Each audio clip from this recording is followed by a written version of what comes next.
Yaani dada, nilivyokuwa na kutamani, yaani nilikuwa na kutafuta kwa hudi na uvumba. Hatimaye leo nilikuona. Tumeongona jembana na mume wangu. Yaani saa 6 za usiku simu zako zinaita tu. Ananipenda nikwambia. Mimi sasa nikwambie, mimi ndo mke wake. Yaani shoga, na kuona unavyojichitua kwa mume wangu. Yaani nakuona tu. Hivi kijiangalia. Wewe ni mke wake kweli. Lakini kuna anapovikosa kwako ndo maana anakuja kwangu.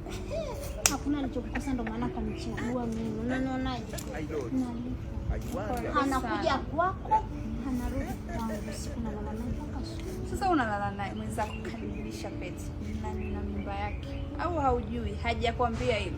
Wewe ni mke unaishi naye, lakini mimi niko mama mkwe inajulikana bibi. Mama mkwe inajulikana. Ndio. Kama mama mkwe hajakwambia naye mnafiki. Ila umesemaje?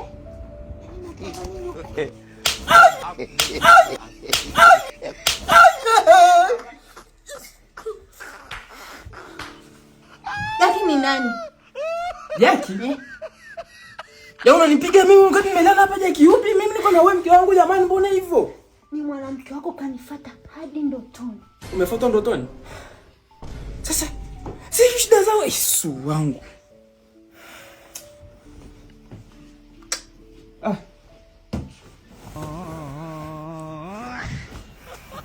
Queen. Baby.